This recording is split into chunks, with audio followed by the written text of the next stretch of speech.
Have you ever heard of a samurai who wasn't Japanese? A man with skin as dark as midnight, standing over 6 feet tall, who walked straight into the heart of Japan's most powerful warlord's palace and left, not as a servant, but as a samurai.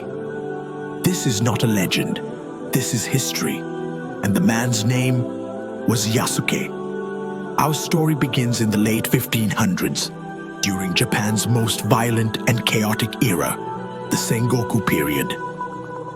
Warlords fought for land, power, and survival. It was a time of swords, betrayal, and ambition. Thousands of miles away, in Africa, possibly Mozambique or Ethiopia, a young boy was taken from his homeland. He may have been sold into slavery, or perhaps chosen to serve Jesuit missionaries who were spreading Christianity across the world. One of those Jesuits was Alessandro Valignano, a powerful priest in the Portuguese church. When Valignano traveled to Japan in 1579, he brought with him a striking figure, a tall, strong, noble-looking African man who would soon become known across Japan as Yasuke.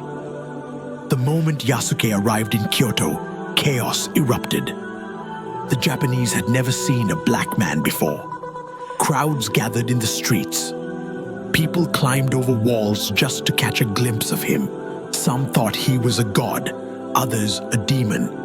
Rumors said his skin was painted with ink. When Japan's most powerful warlord, Oda Nobunaga, heard the news, he demanded to meet Yasuke immediately. Nobunaga was known for being ruthless, brilliant, and ahead of his time. He wasn't just intrigued, he was fascinated. When Yasuke was brought before him, Nobunaga ordered his clothes removed and had his skin scrubbed, just to be sure it wasn't paint.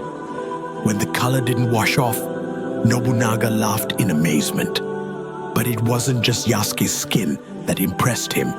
Yasuke spoke Japanese. He showed discipline, strength, and calmness under pressure in a world where status and bloodlines were everything. Yasuke stood out, not as a novelty, but as a warrior. And Nobunaga made a decision that shocked the nation. He made Yasuke a samurai.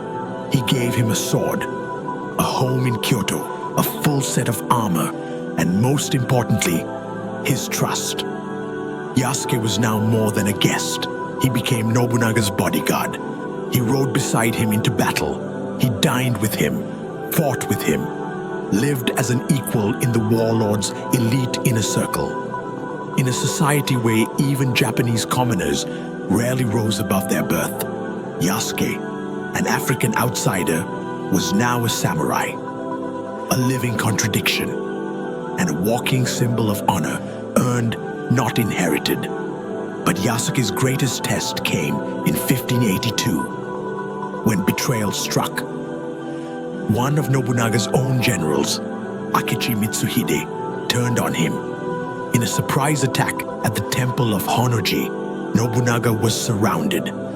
Facing certain death, the warlord chose the path of the samurai. He committed seppuku, ritual suicide, and by his side stood Yasuke. In the chaos that followed, Yasuke fought to defend Nobunaga's heir. He didn't run, he didn't beg, he fought as a true samurai.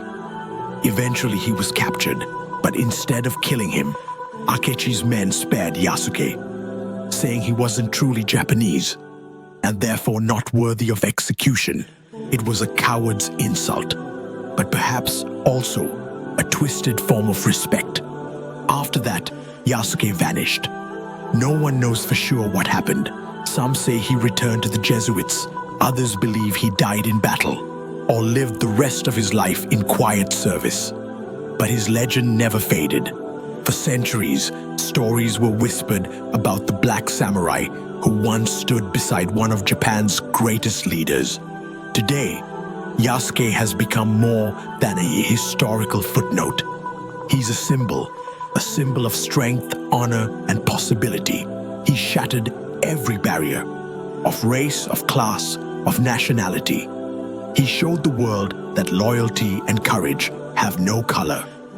In a time of warriors, Yasuke became one of the greatest, not because he was born into privilege, but because he earned it with every step, every sword strike, and every act of honor. In modern Japan, Yasuke is remembered in books, anime, films, and documentaries. But nothing can match the power of his real story. Because Yasuke wasn't just a samurai. He was proof that no matter where you're from or what the world expects of you, you can rise, you can stand tall, you can fight with honor, and you can change history. Yasuke, the African samurai, the warrior who defied the world.